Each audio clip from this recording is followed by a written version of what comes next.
How did you get into the construction trade or construction business? Okay, I never been working in construction until I came here to Canada 4 years ago. Before that, I was working in the restaurant industry, doing bartending, waiting, manager as well. But when I came here to Canada, the chances to get a work, where is more possibility to get a work is in construction, because I started from scratch doing laboring. At the beginning, it's just hard work only, like shoveling or carries heavy stuff or just move things. But with the time, it's like your other co-workers, they already have more skill or more time than you. They show you how to work in construction. So I started like a laborer, and after I become a carpenter. How I could become carpenter? My co-workers helped me to do it. So each time I switch between different projects or different employers, and I feel more confident with my skills I already learned. So I start to selling myself a little bit with a bigger rate. So this is the way that I found to start to climb a little in this industry. Right now, I feel more confident with my role. I'm back in carpentry, I'm forming carpentry, and do a framing carpentry. There's 3 different trades of carpentry. But right now I'm a foreman. Foreman is dealing with more other foremans and another trades, like a plumbing, like a mechanical, electrical, like a HVACer, like a AC. So I am involved now with the superintendent. The superintendent is the top of the head of the construction. He gives me the directions directly to me. I address with the other trades to start to make a plan of the day to the work, right? You know, you say something important is, I always thought that because I see people that go to some technical school. If you want to be contractor, maybe you need a certificate. For a normal employee, you need only have the skills. No one is going to ask you a paper, you know how to do this.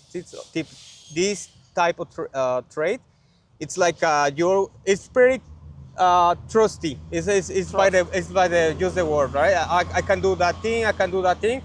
Okay, you make a deal. They hire you. Let's see if you can do it. Okay. So if you can't do it, it's like I just get fired and simply like that find another place.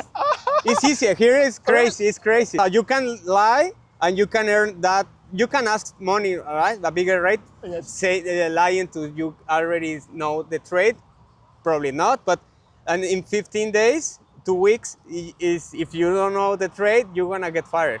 Okay. One more thing I learned from you now is you say you are a foreman, but you say when you were in your country you did industrial.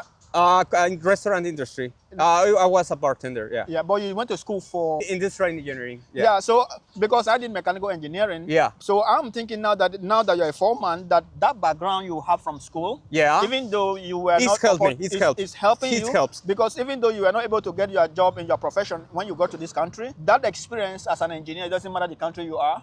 Yeah. That experience, I think engineers.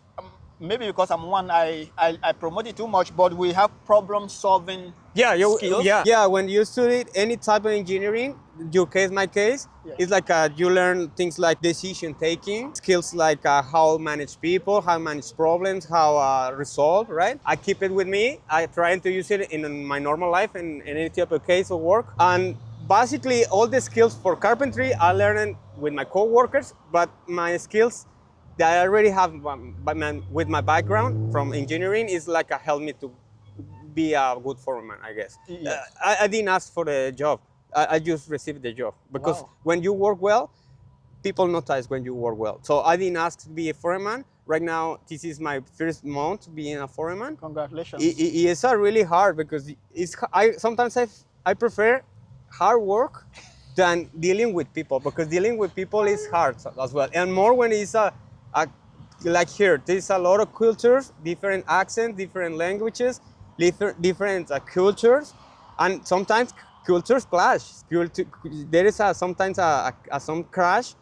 If you don't handle it with a cold head, sometimes it's brutal, right? You can lose your head or lose your sanity, your mental sanity, right? What would be your advice if there's a new person that don't have any skills here that would like to get into the construction industry? Yeah. That don't have a lot of, say you don't have a lot of friends.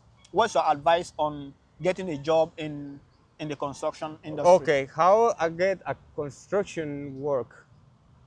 It's curious because when I came here, I came alone, and I just have one friend, a couple of just people that know, but no friends.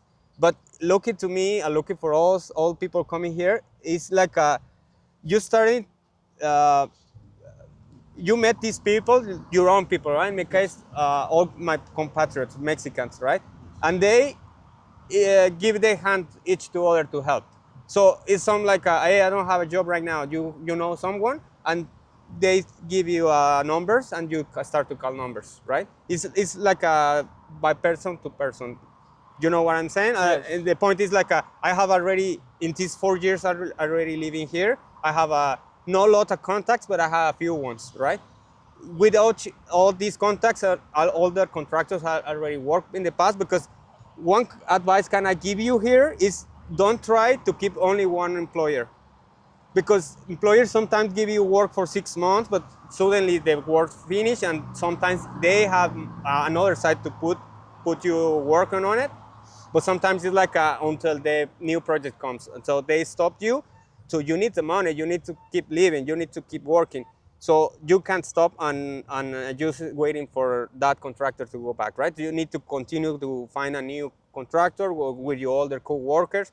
This is why it's very important. In the first work you get it, no matter what you're doing, keep numbers of co-workers, keep numbers of the contractor, keep numbers of whatever people that you can talk with them and feel confident with them, right? Okay. So Yeah. you mentioned that one of the things you've been doing is, or one of the ways is you ask, when you change job, you ask for more money and things Yeah. like that. So if you don't have like some form of certificate, how will someone be able to assess your experience? You Like need I to- say right now, I can just come and say, okay, I have a lot of experience with my mouth. Yeah. And someone start to pay me, even though they fire me in a week, that person have already lost. If they pay me $50 an hour or $40 an hour, that person already lost a whole week of money, right? So how do they really prove, like, at least some I form of guess level to pay you more? always there is someone looking how you work. I guess if you do good work, you always gonna have work. You don't have to worry. The last time without working, it was like a maximum 1 week or 2 weeks between. I mean, when unemployed, right? Yes. It was the worst case scenario in my case. But Yes. for everyone here, it's different. Yes. Yeah, because all have a different skills, different ways to dealing with people or whatever. It's kind of luck sometimes. When you came here, I know people that don't know how to work good and always have work. Yeah. There is people that they are real good workers and they're struggling to find a job. Yes. But sometimes it's luck. But my advice is no matter what job you starting to do it, keep numbers, and when you don't have a job, start to call these numbers, and someone is gonna help you always.